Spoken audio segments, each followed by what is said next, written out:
Bon, aujourd'hui pas d'essai, même si la mâche est là. On est pour quelque chose de différent que j'ai jamais fait d'ailleurs, puisque ça parle pas vraiment moto, ça parle accessoire. Il y a quelques jours, SW Motech, donc qui fait des équipements pour moto, m'a contacté en me disant hey, vous avez toujours votre mâche? Je réponds ouais, j'ai toujours la mâche évidemment. Et ils me disent parce qu'on vient de faire des équipements pour cette moto et si vous voulez on vous en envoie. Et pourquoi vous posez la question? Bien sûr, envoyez. Et 5 jours plus tard, il y a ce gros carton qui arrive. Donc je voulais l'ouvrir là comme ça et faire un unboxing comme tout le monde. Mais en fait, j'ai pas pu empêcher de regarder à l'intérieur. Donc ça, c'est pour porter les sacoches. En gros, c'est les supports de sacoche. Donc parce que c'est hyper bien emballé. Donc ça, voilà, hop, pour les sacoches. Donc ça, on sait pas quel côté c'est. Bon, sacoche. Ouh, je vais m'amuser. J'ai bien fait de prendre les clés Allen.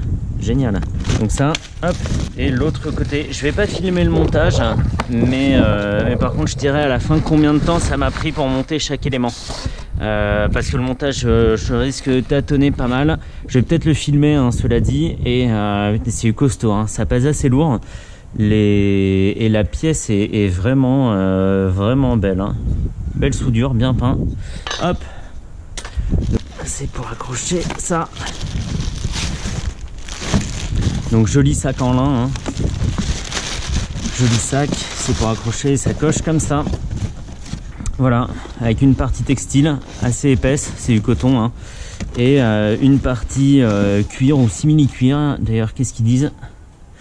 Comme je parle pas allemand, je peux pas savoir. Ça, c'est la sacoche gauche, très bien. Et avec des clips ici, là. Je sais pas si on voit les petits verrous. Tac, tac. Donc ça, c'est à gauche. On va les laisser là. C'est des produits, je sais pas si c'est déjà commercialisé. Ils m'ont pas dit beaucoup et puis j'ai pas encore cherché. Si c'est déjà commercialisé, évidemment, je mettrai le lien dans la description. Et voilà, ça c'est à droite. Exactement. C'est pas mal, hein? C'est pas mal. Autant tout textile, ça aurait pas fait super authentique. Et puis tout cuir, ça aurait fait un peu Harley. Mais là, là c'est sympa comme tout. Là, ici, ouais, ça d'accord. Et après, ça. Et ça, comment ça se détache? Ah, comme ça, ouais. Ah, ça assure la bonne étanchéité, quoi. C'est comme les sacs de coursier, en fait. Avec un velcro super balèze. Et des petites choses à l'intérieur. D'accord. Et une deuxième poche, en fait. Bon, on verra ça plus tard. On verra quand ça sera monté sur la moto. Donc ça, c'est à droite. Bam. Et de 1. Ça, donc. Deuxième paquet. Crash bar, c'est marqué dessus. Donc en gros c'est un par Carter quoi. Ok. Pouah, elle va avoir l'air d'une baroudeuse la mâche avec ça. Balèze. Et ça c'est la partie droite. Et le dernier, alors celui-ci aussi je l'ai ouvert, il est trop bien. Et ça va être facile à monter. Une petite sacoche de réservoir aimanté. Voilà, avec un petit dessous en caoutchouc hein, pour pas rayer la peinture du réservoir. Et celui-ci, voilà, c'est monté. Mais voilà, hein, il y a de la place. Petit filet pour le téléphone. Et ça, hop, on l'emmène partout après. Et ça tient vraiment hyper bien, quoi. Hop. Top. Bon. Et j'ai du boulot. Par quoi je commence? Par les crash bars, je pense.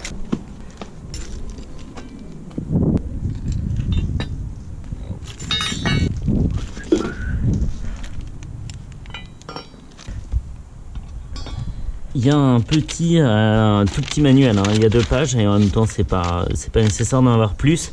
En gros ils disent d'enlever donc ces 3 vis là, écrou, boulon, voilà machin, et de les remplacer par les 3 qu'on a dans le sachet ici.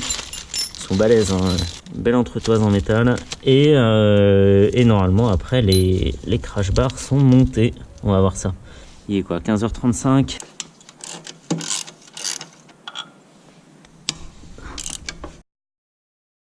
Les crash bars sont finis de monter, donc elles sont ici et de l'autre côté là, on la voit bien.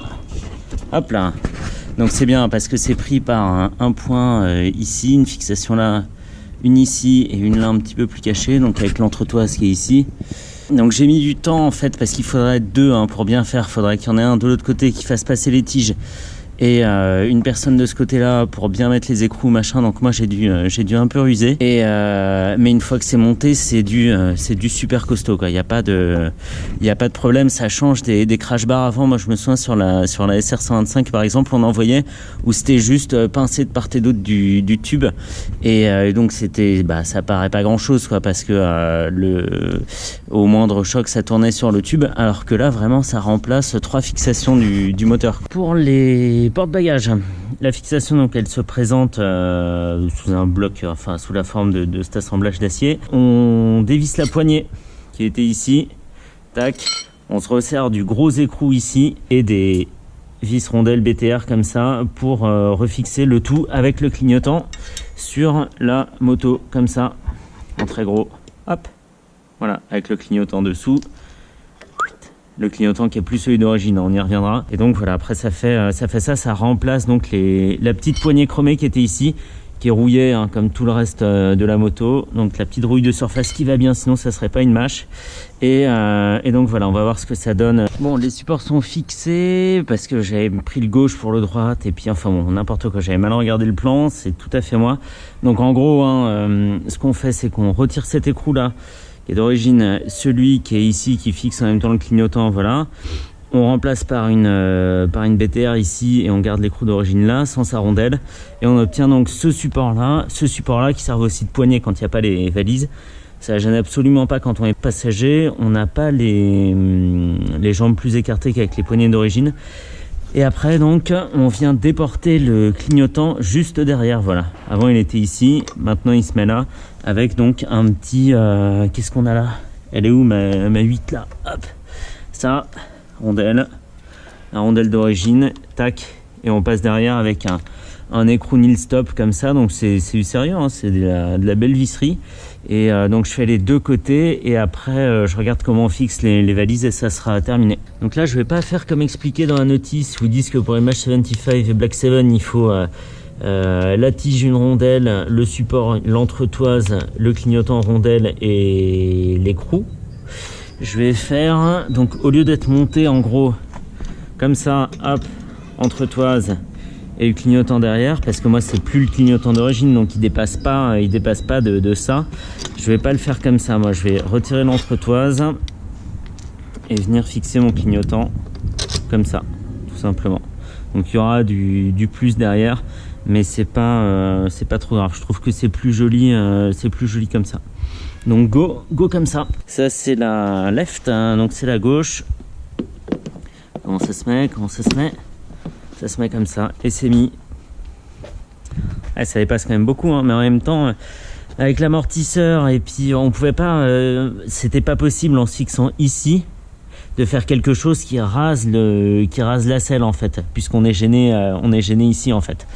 On est gêné. Alors, hop, si je l'enlève, on est gêné par cette partie là en fait, puisque le diamètre ici est assez important. Donc en gros, hop, il y a un petit verrou. Voilà. Et là c'est costaud. Là on vient chercher ses affaires dedans. Hop. Hop. Ils sont quand même d'un bon volume. Je sais pas exactement combien ça fait. J'essaie de trouver l'info. Et un sac waterproof pour l'intérieur. D'accord, et ben c'est pas mal. C'est pas mal. Hop. Voyons ce sac waterproof. Donc en gros, on met ça là-dedans et on balance dans la sacoche. Et toujours avec ce petit espace en plus là qui est pas mal. Tac, tac. Je sais pas si on se rend bien compte de la profondeur, mais il y en a quand même pour quelques litres là-dedans, quoi. Yep. Et même la toile ici ça fait costaud, quoi. Ça fait hyper sérieux. Après, ça doit être super sujet au vol, le mec qui s'intéresse un peu d'un peu près à la moto, évidemment, qui va regarder, il va trouver le mécanisme pour la déverrouiller. Je sais pas Je sais pas si c'est vraiment un risque. Moi j'aimerais pas trop le laisser garer dans la rue comme ça avec les sacoches quoi. Je vais mettre l'autre. Voilà, c'est mis, super. On va regarder ce que c'est, ça m'intrigue. C'est une notice. Par ordre du roi. Ouais, ça dit à peu près la même chose en fait. Clac clac. Ah, la sangle, c'est pour faire le tour, c'est pour l'accrocher, c'est pas pour s'en faire un sac à main. Tête de nœud, c'est pour l'accrocher sur le cadre pour éviter qu'elle se barre. Voilà, mais franchement, le magnétisme a l'air assez puissant, donc ouais, bah je le ferai quand même. Et là, il y a une petite ouverture, là où je passe mon doigt, pour un câble USB de recharge. Si on a une prise USB sur la moto, on la fait venir comme ça, clac. Et ça se recharge tranquille. Bon voilà à quoi ressemble la moto une fois terminée, c'est pas mal hein. C'est pas mal, elle est balèze. Elle est balèze avec ses petites sacoches. Prête pour l'aventure quoi. Merci SW Motech. Tiens, j'en profite pour faire un petit tour vite fait. La mâche là, si ça inspire quelqu'un, ça c'est un support de phare que j'ai raccourci, j'ai retiré à peu près là il y a 1 centimètre en moins. On voit d'ailleurs les anciens trous de fixation, il y a 1 centimètre en moins et 1,5 centimètre en moins devant, donc c'est une patte beaucoup plus courte. Donc j'ai repercé les trous où ça allait bien. Le petit clignot qui est pas légal mais qui est trop mignon, trop top, parce que de face bah, on le voit pas, on le voit à peine hein, si on démarre. Oui, ma petite clé. Tac, tac. Voilà, ça fait un résultat comme ça. Il faut que je monte une nouvelle centrale pour les clignots LED. Mais c'est pas mal. J'adore le résultat. Hop. Bon, on est 3 mois après le montage des accessoires. Donc très rapidement, il y en a un qui n'a pas servi et quelque part c'est tant mieux, c'est le crash bar. Donc il n'a pas bougé, hein. Il est vraiment, il a bien résisté. Les écrous ne sont pas desserrés, donc ça bon, vraiment nickel. Pas grand chose à dire dessus, hein. Il gêne pas, il n'apporte pas de modification au comportement de la moto. Voilà, on sent vraiment pas son poids et en même temps c'est pas grand chose, hein. C'est 2 barres de fer. La petite sacoche de réservoir que j'ai oublié de remettre mais que j'utilise pour mettre les affaires les plus importantes, je bazarde les gants, le téléphone dedans et puis voilà d'autres choses, les clés machin et que j'emmène après, donc ça c'est bien parce que ça tient parfaitement bien. La surface magnétique est vraiment importante et sur un réservoir avec une forme simple comme ça adhère franchement pas mal. Et pour finir, donc les sacoches, il faut savoir que depuis 3 mois et comme tout le temps avant, la moto dort dehors, donc exposée aux intempéries, au soleil, à la poussière, à tout ce qu'on rencontre dehors. La couleur du tissu a pas bougé, hein. Il est resté noir comme les parties qui sont protégées de la lumière, donc ça c'est vraiment nickel. Le sky a un peu craqué en dessous ici, de toutes les parties où il y a les projections d'eau. De l'autre côté c'est presque pareil, il est un petit peu griffé ici. Mais sinon ça a très bien tenu, donc la protection contre la pluie, on va dire que quand il pleut une petite demi-heure, ça passe bien en fait. Toute cette partie là qui est enroulée sur elle-même avec le velcro protège bien tout le dessus. L'humidité en fait vient sur toute cette partie là qui elle est exposée aux éléments. Vraiment c'est ce qui se prend le plus d'eau, mais en fait dans la sacoche il n'y a jamais d'eau, c'est humide.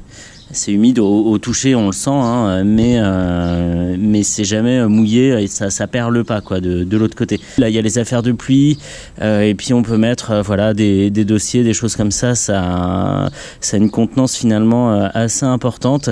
Le seul désavantage, c'est que ça ferme évidemment pas à clé, hein. On a toujours ce système de sangle voilà qui vient par dessus et sur les côtés. Donc faut passer, si on passe de parking en parking, ça va, il n'y a pas de souci. Si on laisse dans la rue, évidemment, on n'est pas à l'abri d'un petit rigolo qui ouvrirait ça en 2 secondes et qui irait se servir dans la sacoche. Donc soit on laisse des trucs qui n'ont pas de valeur, soit on enlève les sacoches, ou on n'en prend qu'une aussi, hein. On voit souvent ça, hein. Le seul point un peu moins bien, c'est cet aspect en fait de la sacoche qui dépasse, et en même temps ça pouvait difficilement être autrement à cause de l'amortisseur. On peut pas rapprocher davantage la sacoche, c'est un peu plus d'encombrement si on compare ça à la largeur du guidon. Je l'avais déjà fait, on a allez, entre 5 et 10 cm de chaque côté, donc c'est pas énorme et on s'y fait assez vite quoi. Donc voilà, en termes d'utilisation, vraiment très bon. En termes de protection, c'est bon aussi, protection de ce qu'il y a dedans. Et en vieillissement, c'est pas, c'est vraiment, ça tient bien la route, quoi. À part ce petit Sky, mais c'est superficiel, hein. Il y a pas de trou en dessous, hein. On peut pas passer le doigt une fois que la petite couche est abîmée, hein. Il y a pas de souci pour ça. Voilà.